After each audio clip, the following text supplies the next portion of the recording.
کہ ایک دفعہ نبی علیہ الصلوۃ والسلام نے، جو امام کائنات ہیں، وجہ کائنات ہیں، آپ نے اپنی خواہش کا اظہار جبرائیل سے کیا کہ جبرائیل آپ روزانہ ہمارے پاس کیوں نہیں آتے؟ اب دیکھیں نا، قرآن کریم میں 6666 آیات ہیں اور دوسری روایت میں اس سے کم ہیں، اور اس کے باوجود جبرائیل حضور علیہ الصلوۃ والسلام کی خدمت اقدس میں 24,000 مرتبہ آئے ہیں۔ ماشاءاللہ۔ تو آپ نے فرمایا کہ جبرائیل آپ روزانہ کیوں نہیں آتے؟ عرض کیا کہ اللہ کے محبوب میں کیا بتاؤں، دل تو میرا بھی چاہتا ہے، جو اطمینان سکون مجھے آپ کے قدمین شریفین میں ملتا ہے وہ مجھے سدرۃ المنتہا ڈرائنگ روم میں بھی وہ نہیں ملتا۔ میں کروں تو کروں کیا، مجھے اجازت نہیں ہے روزانہ آنے کی۔ اب جبرائیل اللہ کی اجازت کے بغیر اللہ کے محبوب کی خدمت میں آ نہیں سکتے، تو یہ کون جادوگر ہے جو فٹ باتھ پہ من و من مٹی پھانک رہا ہے؟ وہ کہہ رہا ہے جی 1 منٹ میں محبوب آپ کے قدموں میں۔ بالکل جھوٹ ہے، جادو کچھ بھی نہیں ہو سکتا۔ اگر جادو میں اتنی طاقت ہوتی تو آج پوری دنیا میں بڑے بڑے ایسے لوگ ہیں جو جادو کے ذریعے کائنات کا نظام بدل کروا سکتے تھے، چینج کرواتے، لیکن ایسا کچھ بھی نہیں ہے۔ یہ وہ لوگ نان پروفیشنل جعلی لوگ جو ہیں جنہوں نے اس چیز کا، روحانیت کا لبادہ اوڑھ کے لوگوں کو ڈر اور خوف بیچ رہے ہیں۔ ایسا کچھ بھی نہیں ہے۔ ہاں، اس کی حقیقت بھی ہے، اس سے انکار کوئی نہیں ہے، لیکن جو اس وقت پیش کیا جا رہا ہے وہ بالکل نہیں ہے۔ مطلب آپ کہنا چاہ رہے ہیں کہ جو کالا جادو اس وقت ہمیں بتایا جاتا ہے ہاں جی، وہ اس طرح سے نہیں ہے، بالکل جس نہیں کے ہے۔ ذریعے رشتے توڑوا دیے جاتے ہیں، گھروں کے اندر نچاکی جو ہے وہ دیکھنے کو ملتی ہے، کاروبار کے اندر مندی دیکھنے کو ملتی ہے، یہ اس طرح سے کام نہیں کرتا۔ دیکھیں، اس میں ہمیں پہلے تو اپنا روٹ کاز چیک کرنا چاہیے، اپنا کھرا دیکھنا چاہیے کہاں جا کے گم ہو رہا ہے۔ جب ہم اپنے کاروبار کو پورا ٹائم ہی نہیں دے رہے، ہماری پلاننگ ہی نہیں ہے، تو جب ہم اس کام اور اس فیلڈ کے ایکسپرٹ بھی نہیں ہیں۔ دیکھیں نا، اب جب ہم نے سائیکل سیکھنی ہوتی ہے تو سائیکل سیکھنے کے بعد سائیکل پرچیز کرتے ہیں، یہ چلاتے ہیں۔ گاڑی میں ہم ایسے نہیں بیٹھ جاتے، پہلے ہمیں سیکھنا پڑتا ہے، پھر اس کا ایک پروسیس ہے، لائسنس لیتے ہیں۔ ایسا تو نہیں ہے۔ جب ہم کوئی بھی کام بغیر پلاننگ کے کریں گے تو اس میں صاف ظاہر ہے مسائل تو آئیں گے۔ ہم اس مسائل کو، اپنی کمزوری کو، اپنی ناکامی کو جادو کا نام نہیں دے۔ یہ ہم اپنے دل کو تسلی دینے کے لیے، اپنی ناکامی کو چھپانے کے لیے جادو کا نام دے دیتے۔ اچھا، یہ جادو جو ہے ایڈیڈاس پہ کیوں نہیں ہوتا، پوما پہ کیوں نہیں ہوتا، نیکی پہ کیوں نہیں ہوتا، نیسلے پہ کیوں نہیں ہوتا؟ رکشے والے پہ جادو ہو جاتا ہے، مجھے آج سواریاں نہیں ملی ہیں۔ یہ چیز ہے۔ لیکن یہ ایک جگہ موجود تو ہے نا، بے شک کالا جادو اس طرح سے جو ہمیں بتایا جا رہا ہے، ہاں جی، وہ اگر اس کے سمٹمز ہیں، ہاں اگر جادو ہے تو اس کے سمٹمز ہیں، اس کی علامات ہیں، وہ آپ چیک کریں۔ اگر آپ کے اوپر آپ کے خدا نخواستہ کپڑے کٹتے ہیں یا پھٹتے ہیں، خون کے چھینٹے پڑتے ہیں، آپ کے گھر میں پانی کے چھینٹے پڑتے ہیں، اور آپ کو نفسیاتی مسائل کا آپ الجھ کے شکار ہو رہے ہیں، نفسیاتی مسائل کا آپ شکار ہیں، انزائٹی ہے، ڈپریشن ہے، سٹریس کا آپ شکار ہیں، اور آپ پراپر کسی اچھے ڈاکٹر کو بھی چیک کروا رہے ہیں، تو اگر وہ کہہ رہا ہے جی کوئی پرابلم نہیں ہے، تو پھر آپ کو دیکھنا پڑے گا۔ اگر یہ سمٹمز آ رہے ہیں جو میں نے عرض کیے ہیں، تو پھر اس کا حل یہ نہیں ہے کہ آپ کسی کے پاس جائیں، اس کا بہترین حل آپ کی ایکسیس میں، آپ کی دسترس میں ہے۔ وہ کیا ہے کہ اللہ کے محبوب نے جادو سے ڈرایا نہیں ہے، آپ کو خوف نہیں دیا ہے، بلکہ بتایا ہے کہ آپ دن کے آغاز میں آیت الکرسی اور معوذتین، سورۃ فلق اور سورۃ الناس، آپ 11 دفعہ پڑھ کے اپنی ویکسینیشن کریں، اپنے اوپر دم کریں۔ اما عائشہ فرماتی ہیں کہ آپ کا ہمیشہ پراپر روٹین اور مسلسل عمل تھا کہ رات کو آپ جب بھی آرام فرماتے سونے کے لیے تو یہ چیزیں پڑھ کے آپ دم کر کے اپنے ہاتھوں کے اوپر، اپنے پوری باڈی مبارک کے اوپر پھیرتے۔ اور اما عائشہ فرماتی ہیں جب آپ آخری دنوں میں بیمار تھے اور ویکنس بہت زیادہ ہو گئی تو آپ نے مجھے فرمایا عائشہ مجھے یہ چیزیں پڑھ کے میرے اوپر دم کرو۔ اگر ان چیزوں کی حقیقت نہ ہوتی تو آپ یہ دم نہ کرواتے۔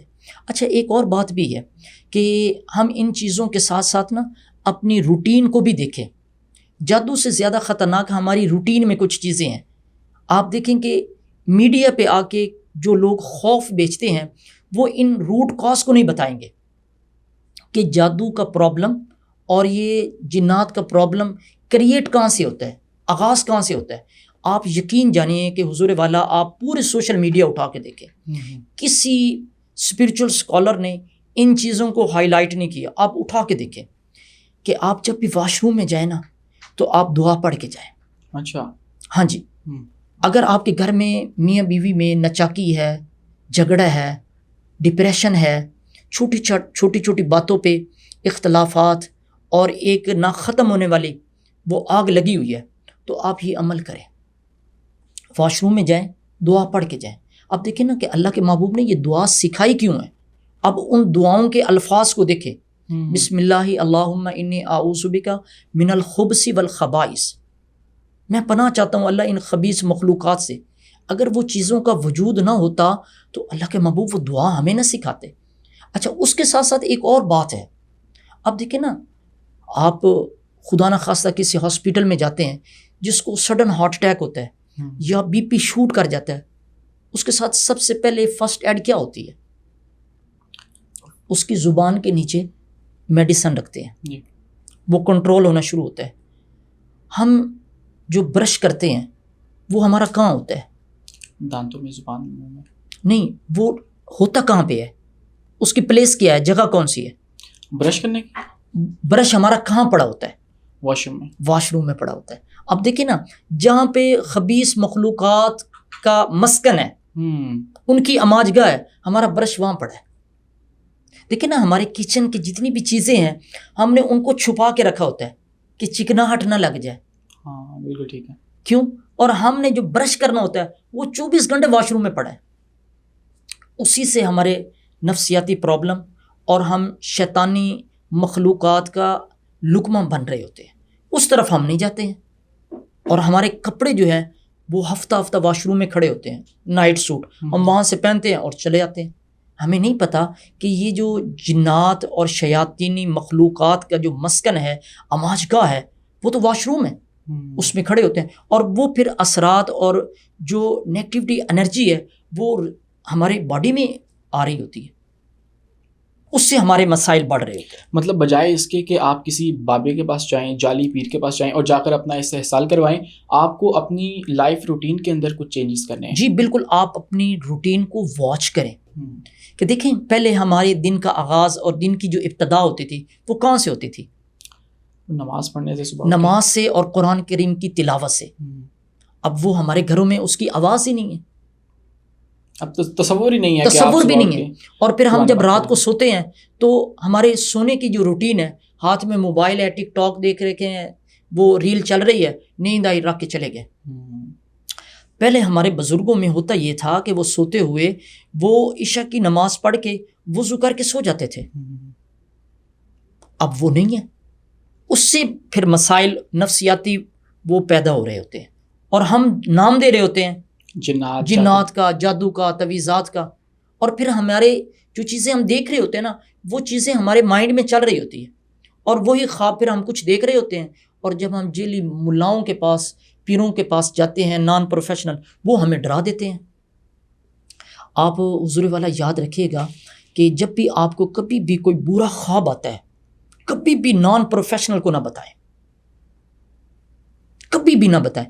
میں آپ کو ایک واقعہ سناتا ہوں، آپ حیران ہو جائیں گے کہ کیا اس وقت پوری دنیا میں حضور علیہ الصلوۃ والسلام کے بعد صدیق اکبر جیسا کوئی بندہ علم یا تقوی رکھتا ہے؟ بے شک نہیں رکھتا نا.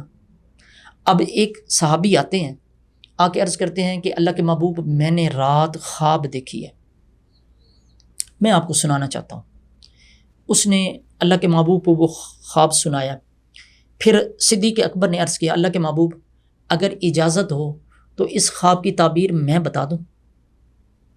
آپ نے فرمایا صدیق بتا دیں آپ. مطلب یہ تھا کہ تاکہ میری اصلاح ہو جائے، جو ٹھیک ہوگا اس پہ شاباش مل جائے گی، اگر اس میں خدا نہ خواستہ کچھ ہوا تو اللہ کے محبوب میری تربیت فرما دیں گے. جذبہ تو یہی تھا نا. جی. صدیق اکبر نے وہ خواب سننے کے بعد اللہ کے محبوب بھی تشریف فرما ہے، آپ نے خواب کی کچھ تعبیر بتائی. آپ نے فرمایا صدیق کچھ تعبیر ٹھیک ہے اور کچھ ٹھیک نہیں ہے. اب ہمارے ہاں کیا ہوتا ہے، خواب آتی ہے، ہم سمجھتے ہیں کہ یہ بندہ بڑا سیاںا ہے، تو گھر میں کام کرنے والے مالی کو بلا کے بتاتے ہیں بابا اے خواب آئیے. اب اس کو تو خواب کا علم ہی نہیں ہے، وہ خواب کے ABC کو بھی نہیں جانتا. خواب کو دیکھا جاتا ہے کہ آپ نے اس رات کھایا کیا ہے، آپ نے کپڑے کس کلر کے پہنے ہیں، آپ کی آخری ایکٹیویٹی کیا تھی، اور آپ رات کے کس پیر میں سوئے ہیں، اور خواب کب آئی ہے، اور دن میں آپ نے اس طرح کی باتیں کی ہیں کہ نہیں کی ہیں. ان ساری چیزوں کو واچ کر کے پھر بتایا جاتا ہے کہ حضور تعبیر یہ ہے. ہاں، مطلب ایک ایسا معاملہ ہے جس کے اندر غلطی اتنے ہائی لیول پہ بھی ہو رہی ہے، ہاں جی، اور ہم یہاں پہ ہر ایرے گہرے سے اس کی تعبیر پوچھ کے ہاں تو جی، اس کے اپنے من مرضی کے جو مطلب ہے وہ بالکل. نکال رہے جب برا خواب آئے تو آپ نے فرمایا کسی کو نہ بتاؤ. اچھا خواب آئے تو اپنے مخلص لوگوں کو بتاؤ جو آپ کی خوشی پہ خوش ہیں اور آپ کی پریشانی پہ پریشان ہو جاتے ہیں، ان کو خواب بتائیں. باقی بالکل اگر برا ہے تو خاموش ہو جائیں اور خاموشی کے ساتھ صدقہ دے دیں.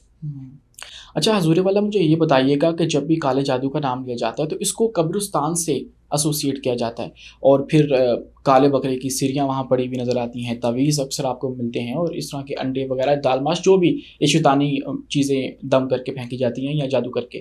تو یہ قبرستان اور کالے جادو کا آپس میں کیا تعلق ہے، اس کے متعلق کچھ ہمیں بتا دیں. آپ دیکھیں کہ جو بلیک میجک ہے نا جی، کالا جادو، یہ ہمیشہ ان چیزوں کے ساتھ انتخاب کرتی ہیں جو چیزیں وحشت اور ڈر اور خوف انسان کے مائنڈ میں ڈالی جاتی ہیں. اچھا، جادو کے بیسک کو آپ سمجھیں. جادو کیا ہے؟ جادو جدل سے ہے، فراڈ، ڈرانا، دھمکانا. تو جب آپ یہ دیکھیں گے کہ قبرستان میں خدا نہ خواستہ کوئی چیز بھی پڑی ہے، وہ پھول بھی پڑا ہے، اس سے بھی ڈر لگتا ہے. ظاہر موت سے ڈر لگتا ہے، لیکن وہاں جادو ہوتا ہے. جادو ہوتا ہے. موسٹلی جو جادوگر ہیں وہ انہی چیزوں کا انتخاب کرتے ہیں. ویرانے جہاں پہ دور دور تک کوئی آبادی کا نام نہ ہو، اس کے ساتھ قبرستان ہے اور پرانی کھنڈر عمارات ہیں، ان کا سہارا لیا جاتا ہے، وہاں عملیات ہوتے ہیں. اور باقی آبادی میں جادو اتنا پر اثر نہیں ہوتا جتنا جنتر یا منتر یا باقی یہ بلیک میجک کیا جاتا ہے. وہ انہی جگہوں کا انتخاب کرتے ہیں. اس سے چونکہ اس کی ریزن یہ ہوتی ہے کہ وہاں شیطانی چیزوں کی آماج گاہ اور کثرت زیادہ ہوتی ہے، کیونکہ ویرانہ ہوتا ہے. تو جی ویرانہ ہوتا ہے، لوگوں کو وہاں سے وحشت، ڈر اور خوف وہ دور سے نظر آتا ہے. اچھا، مجھے یہ بتا دیجئے کہ یہ بھی کہا جاتا ہے کہ جو یہ کالا جادو کرنے والے ہوتے ہیں، اگر تو ان سے وہ جادو ٹھیک ہو جائے تو ٹھیک ہے، ان کا کام نکل جاتا ہے، لیکن اگر غلط ہو جائے تو پھر ان کو اس کی قیمت بھی چکانا پڑ جاتی ہے. اور بعض اوقات تو یہ بھی کہتے ہیں کہ یہ جو کالا جادو کرنے والے ہوتے ہیں، ان کا جو اینڈ ہے وہ بہت زیادہ دردناک ہوتا ہے، مطلب عبرتناک ان کا انجام ہوتا ہے. کیا اس بات میں حقیقت ہے؟ جی بالکل ایسے ہی ہے. جادو آپ یہ سمجھے کہ جادو میں پڑھا کیا جاتا ہے. اب دیکھیں ایک اسپریچول چیزیں ہیں جس کو ہم روحانی چیزیں کہتے ہیں. روحانیت میں کیا ہوتا ہے؟ روحانیت میں قرآن اور احادیث اور نبی علیہ الصلوۃ والسلام کی بتائی ہوئی مسنون دعائیں ہیں. ان کی اپوزٹ کیا ہے؟ وہ شیطانی عمل ہے. اچھا، شیطانی عمل میں کیا ہوتا ہے کہ براہ راست شیطان سے مدد طلب کی جاتی ہے. شیطان کے مختلف نام لے کے ان سے فیور مانگی جا رہی ہوتی ہے. جب ہم شیطان سے فیور مانگ رہے ہوتے ہیں تو جس طرح ہم اللہ کو راضی کرنے کے لیے نماز ہے، روزہ ہے اور صدقات ہے اور اللہ کے بندوں کو فیور دے کے اللہ سے مانگ رہے ہوتے ہیں. جادو چونکہ یہ شیطانی عمل ہے تو پھر اس کا اپوزٹ یہ ہے کہ ہم شیطان کو خوش کرنے کے لیے ان کے نام لے کے اور پھر اس کے کام کر کے تاکہ شیطان خوش ہو اور شیطانی چیزوں کی مدد سے ہمارے کام پورے ہوں. اچھا، دوسرا آپ نے پوچھا کہ یہ جو کام کرنے والے ہوتے ہیں یہ اتنے سنگ دل ہوتے ہیں. یاد رکھیے گا کہ جادوگر جو سحر کرنے والا ہوتا ہے وہ تبھی اپنے عمل میں کامیاب اور مضبوط ہوتا ہے جب وہ ان سارے بیریئر کو کراس کر رہا ہوتا ہے. اس کے دل و دماغ میں ماں کی عظمت کوئی نہیں ہوتی، بیٹی کی عصمت، شرم، حیا نہیں ہوتی. اگر اپنے عمل اور اپنے ٹارگٹ کو اچیو کرنے کے لیے اپنی بیٹی کے ساتھ بھی برا کرنا پڑے وہ کر گزرے گا. محرم رشتوں کے ساتھ اس کو جو مرضی کرنا پڑے وہ دریغ نہیں کرے گا. چونکہ اس کا ٹارگٹ یہی ہے. مطلب شرم و حیا کے سارے پردے پھاڑ شرم و کے جو ہے حیا وہ اس نہیں، کام میں آتا ہے. وہ سارے شیطانی عمل کو اپنی لپیٹ میں لے لے گا، تب اس کا عمل جو ہے وہ پاورفل ہوگا. یہ چیزیں ہیں. اچھا مجھے یہ بتا دیجئے کہ آپ کے سامنے کوئی ایسا واقعہ آیا ہو جس کے بعد آپ حیران رہ گئے ہوں، کیونکہ آپ اس سارے معاملے کے اوپر دسترس رکھتے ہیں اور آپ کے پاس کچھ کیسز آتے بھی ہوں. میرے سامنے 20 مثالیں ایسی ہیں. ابھی کچھ دنوں پہلے میرے پاس ایک میرے دوست ہیں، تو ان کا بیٹا آسٹریلیا سے پڑھ کے آیا. تو وہ جیسے ہی پاکستان میں آیا تو اچانک سے اس کی طبیعت غیر ہونا شروع ہو گیا. وہ اسلام آباد ہاسپٹل میں لے گئے تو انہوں نے کہا جی ہمیں کوئی سمجھ نہیں آ رہی ہے. انہوں نے سارے ٹیسٹ کروائے، سارے سی ٹی اسکین MRI جو بھی تھا. اس کے بعد انہوں نے کہا جی وہ لاہور لے کے چلے گئے. لاہور والوں نے کہا کہ جی ہمیں کوئی چیز، اس کی رپورٹ ساری ٹھیک ہے. وہ میرے پاس لے کے آئے، میرے ایک دوست ہیں تو انہوں نے میرے پاس بھجوا دیا. تو اچانک اللہ تعالیٰ نے، یہ میرے نالج میں نہیں تھا کہ کبھی ایسا بھی ہو سکتا ہے. چونکہ گرمی تھی تو میں ایسے دم کرنے لگا رقیہ پڑھ کے، تو اس کا جو کالر تھا نا شرٹ کا، تو میں نے دیکھا تو مجھے کچھ محسوس ہوا. تو میں نے کہا بیٹا یہ شرٹ مجھے اتار کے دو. تو جب وہ چیک کی تو اس کے کالر کے اندر ایک پورا تعویذ تھا. اچھا ہاں جی. وہ کہاں سے آیا؟ وہ جس نے اس کو گفٹ کی نا شرٹ، اس نے وہ تعویذ لکھوا کے وہ سارا عمل کروا کے دی. اچھا حضور والا، پھر وہ جو تعویذ تھا وہ بلڈ کے ساتھ لکھا ہوا تھا، اور وہ بلڈ بھی ٹھیک نہیں تھا. اب وہ بلڈ میں کیسے بتاؤں، میں اس کو ایکسپلین نہیں کر سکتا. وہ بلڈ تھا، اس کے ساتھ وہ عمل لکھا ہوا. جیسے وہ اتارا اور دم کیا، رقیہ کی، تو اس کے بعد وہ فوراً سے ٹھیک ہو گیا. نہیں، یہ بھی کہتے ہیں کہ اس عمل کے اندر جو خون استعمال ہوتا ہے وہ عورت کی ماہواری کا خون جی ہوتا ہے. میں یہ بات نہیں کرنا چاہ رہا تھا، آپ نے کر دی. تو چونکہ یہ ہمارا پوڈ کاسٹ جو ہے، ہماری گفتگو بیٹیاں بھی سنیں گی، بہنیں بھی سنیں گی. ان کے لیے یہ اچھی بات ہے کہ ان کو احتیاط کرنے کی ضرورت ہے، محتاط رہنا ہوگا. بالکل. اپنے کپڑے، میں اپنی بہنوں کو، بچیوں کو یہ کہتا ہوں کہ اپنے پرانے کپڑے وہ اپنی انڈر گارمنٹس کسی کو بھی نہ دے، ویسٹ کر دے، کسی کو نہ دے. یہ اتنا جس انوائرمنٹ میں یا جس دور میں میں اور آپ گزر رہے ہیں انتہائی بھیانک ہے. اپنے بچوں کے کپڑے وہ ایسے لوگوں کو بالکل نہ دے جن کے بارے میں 1% بھی شائبہ ہو کہ یہ میرے سے حسد اور جیلس فیل کرتے.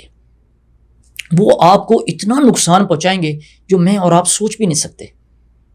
اچھا ایک ایسا کیس جیسے آپ بتا رہے ہیں، میرا ایک دوست تھا جو کہ اب ہمارے ساتھ اس دنیا میں موجود نہیں ہے، اس کے ساتھ بھی کچھ ایسا ہی واقعہ رونما ہوا. اس کو کینسر ڈائگنوز ہوا، لیکن اس کا علاج پھر نہیں ہو سکا. مطلب وہ اتنی دیر تک مختلف بابوں کے پاس جاتے رہے، ادھر ادھر گھومتے رہے، لیکن ان کو پتہ نہیں لگ سکا کہ آخر مسئلہ ہے کیا. پھر ڈاکٹرز کے پاس گئے، پھر ایٹ دی اینڈ جا کر ان کو کسی نے بتایا کہ آپ کے اوپر کالا جادو ہوا ہوا ہے، لیکن پھر کہتے ہیں کہ تب تک جو وقت ہے وہ گزر چکا تھا. تو میں یہ پوچھنا چاہ رہا ہوں کہ ہمیں کب محتاط ہونا چاہیے، کون سی ایسی علامات ہیں جہاں پر جا کر ہمیں اس بات کو جو ہے وہ سیریس لینا چاہیے کہ ہمارے اوپر یا ہمارے گھر میں یا کسی جگہ پہ، ورک پلیس پہ اس طرح کا کوئی عمل جو ہے وہ کسی نے کروا دیا ہے. اچھا پہلے تو آپ نا یہ سوچئے گا کہ جادو اتنا خطرناک نہیں ہے جتنے ہم ڈرے ہوئے اور سہمے ہوئے ہیں، اور جتنا نان پروفیشنل لوگوں نے ہمیں خوف بیچ دیا ہوا ہے. ہر بات پہ جادو جادو جادو. جادو اتنا خطرناک نہیں ہے. یقین جانیں کہ میرا مختلف ملکوں میں آنا جانا ہوا، مختلف سٹی میں، مختلف میں جگہوں پہ گیا ہوں.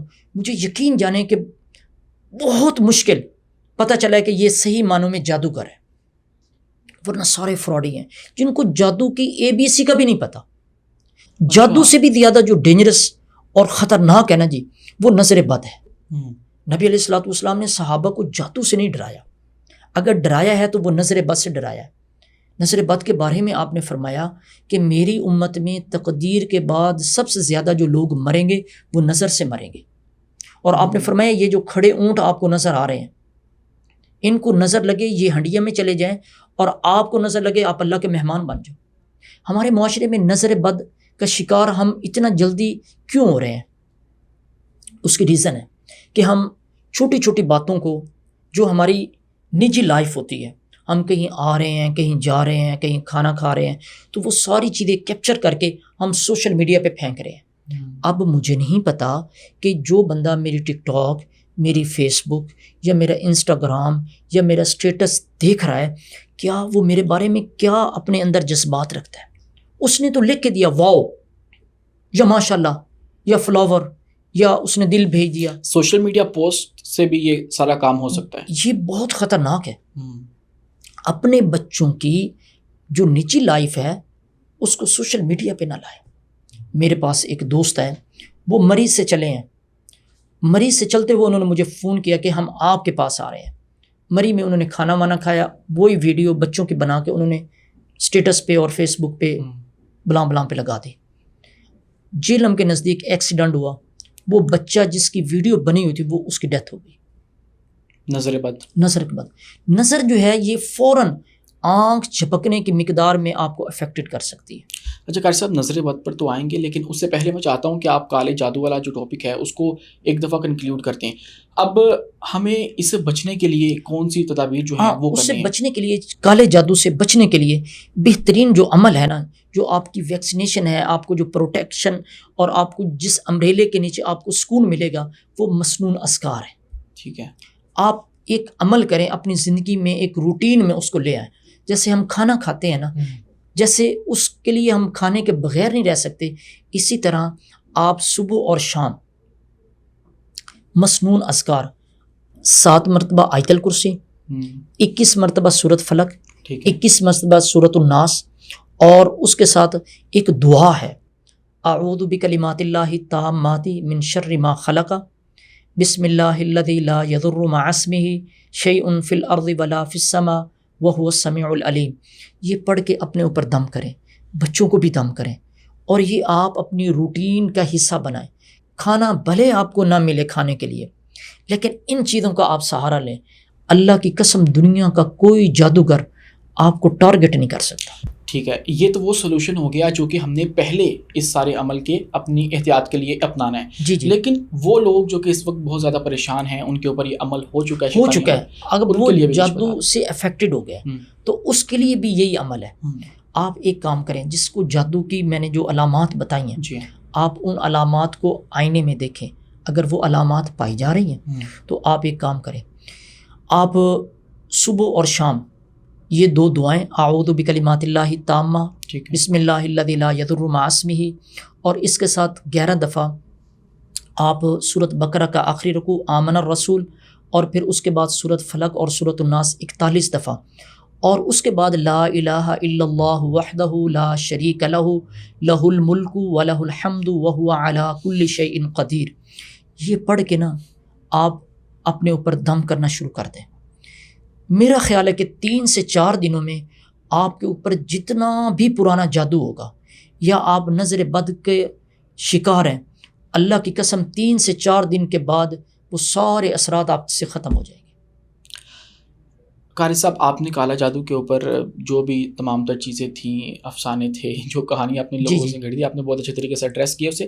لیکن اب نظر بد کے متعلق بھی آپ نے کچھ احتیاطی تدابیر جو ہیں وہ بتانی ہے ہماری عوام کو, کیونکہ ذرا سا کچھ ہوتا ہے, کچھ برا کام ہو جاتا ہے ہمارے پاس, کاروبار کے اندر کچھ نقصان ہوتا ہے یا ویسے ناکامی ہوتی ہے, تو ہم اس سارے ملبے کو بھی نظر بد کے اوپر ڈال دیتے ہیں کہ بھائی نظر لگی ہے تو ہم سے ہو نہیں سکا.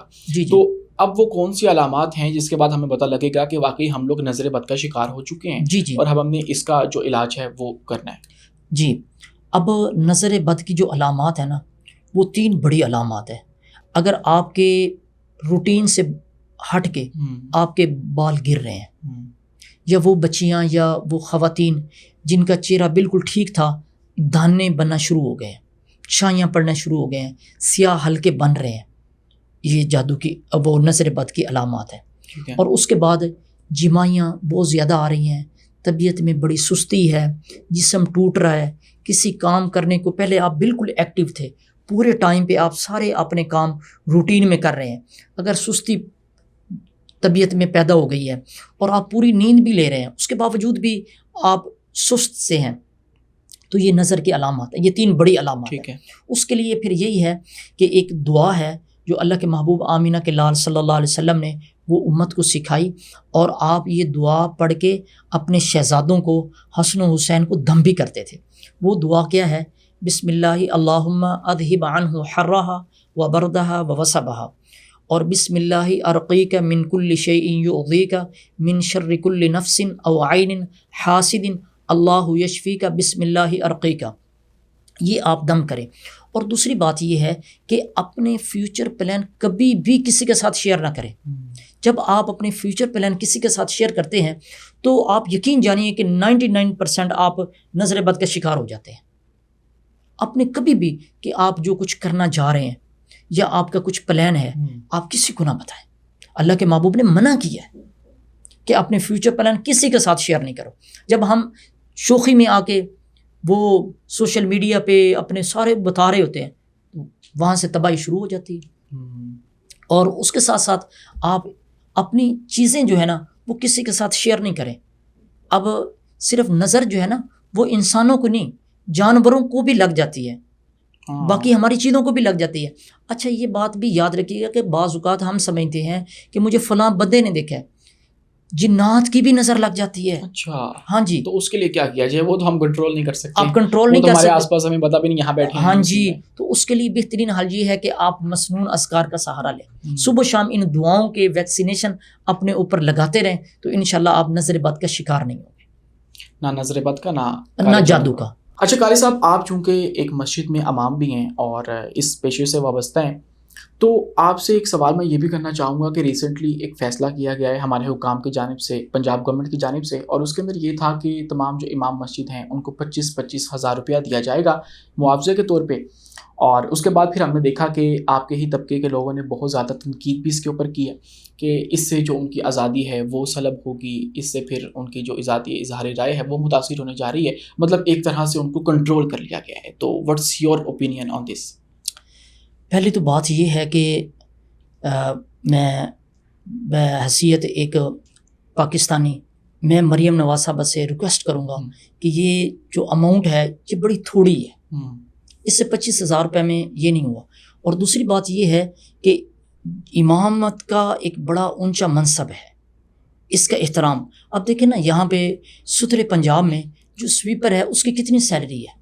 اس سے زیادہ میرے خیال سے جو منیمم ویج اس وقت چل رہی ہے وہ بھی اس سے کوئی 20,000 زیادہ ہے. جی بالکل ایسے ہی ہے. اور دوسری بات یہ ہے کہ یہ ان کے سٹیٹس اور منصب کے خلاف ہے. دوسری بات آپ نے فرمائی کہ ان کو وہ آزادی ان کی سلب کی جا رہی ہے. پہلے تو ہم دیکھیں نا ہمارے سوسائٹی اور معاشرے میں آزادی سلب نہیں ہو رہی. ہمارے افواج پاکستان کا ادارہ دیکھیں, وہاں پہ بھی مختلف مکتبہ فکر کے مختلف ملٹیپل اسکول آف تھاٹ کے لوگ وہاں پہ ہیں. کبھی وہاں پہ کوئی لڑائی جھگڑا فساد, کوئی مناظرہ, کوئی مباحثہ, کوئی ڈبیٹ نہیں ہوئی مسئلے کی. ادھر کیوں ہوتی ہے؟ اس کی وجہ یہ ہوتی ہے کہ ہماری مسجدوں کے ائمہ آپ ان کو واچ کریں تو ان میں جس طرح ہمارے یہاں پاکستان میں ڈاکٹروں کو چیک کیا جاتا ہے کہ ان کی ڈگری جینون ہے, یہ کہاں سے پڑھے ہیں, ان کی کیا کوالیفیکیشن ہے, ان کو واچ کیا جاتا ہے. ان کا ایک پورا ادارہ ہے جو اس کو دیکھتا ہے. ہماری مسجدوں میں ایسا نہیں ہے.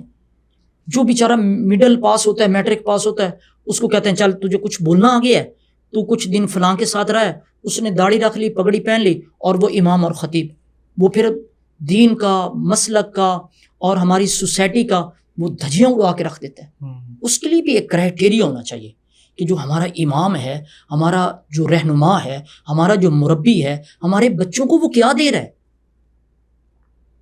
لیکن قاری صاحب اس سے یہ بھی تو ہے نا کہ یہ مسائل تو اپنی جگہ موجود ہیں جی, لیکن جب آپ ایک امام یا خطیب کو 25,000 دے رہے ہیں اور اسے بتا رہے ہیں کہ تم نے اپنی یہ والی لمٹ کراس نہیں کرنی, تو آزادی اظہار رائے کا مسئلہ تو آ رہا ہے نا وہاں پہ. نہیں, وہ آزادی اظہار نہیں ہے. آپ دیکھیں نا ہر ملک کے اپنے اصول و قانون اور ضابطے ہوتے ہیں. یہی چیز کیا سعودیہ میں ہمیں دین کہاں سے ملا؟ مکہ مکرمہ مدینہ پاک سے ملا. کیا مکہ مکرمہ اور مدینہ پاک کے ائمہ سے ہم زیادہ پاورفل ہو گئے؟ جب پوری دنیا ان کو دیکھتی ہے, جب ان کے پاس ایک پورا لٹریچر آتا ہے, پورا ایک خطبہ آتا ہے کہ اس سے آپ نے کراس نہیں کرنا, تو اس میں آزادی کون سی ہے؟ آپ نے جب بات ہی اللہ اور اللہ کے رسول کی کرنی ہے. اچھا یہ آزادی جو ہے یہ ہم باقی اداروں کو کیوں نہیں بتاتے ہیں؟ محکمہ اوقاف کے خطیب یہ کیوں نہیں بات کرتے؟ فوج کیوں نہیں کرتی؟ ان کو بھی تو یہ دی جا رہی ہے. ادھر آزادی آپ کی دو پہ لگا جاتی ہے, اس لیے کہ یہاں پہ صرف آپ اپنے ساتھ لوگ لگانے کے لیے یہ ساری چیزیں کر رہے ہیں. قاری صاحب میں یہ کہنا چاہ رہا ہوں کہ اب دور جو ہے وہ بدل چکا ہے. ہم نے اسلام لینا ہے نبی کریم کے دور سے. جی, وہاں پہ جب وہ وقت تھا تو تب جو حکمران ہیں وہی مسجد کا خطیب بھی ہوتا تھا وہاں پہ، مسجد جمعے کے جو خطبہ ہے وہ دیا کرتا تھا، اور جی جو اسلامی فیصلے ہیں، جو عسکری فیصلے ہیں، سیاسی فیصلے ہیں، جی اس کا جو اوریجن ہے وہ مسجد تصور ہوا کرتا تھا، یہ ہم نے دیکھا۔ بالکل ایسے لیکن اب یہاں پر جب امام مسجد کو ہم لوگ اتنا پاورفل نہیں کریں گے کہ وہ اگر کچھ غلط ہو رہا ہے معاشرے کے اندر اس کو ایڈریس کر سکے، اور اگر وہ غلط طاقتور لوگ آپ کے حکام ہی کر رہے ہیں اس کے خلاف اگر وہ نہیں بول سکتا تو پھر اس کی آزادی تو نہیں نہ رہی، ہم نے اس کو بھی ایک طرح سے قید تو کر دیا ہے۔ دیکھیں یہ ایک دو چیزیں آپ نے مکس کر دی ہیں۔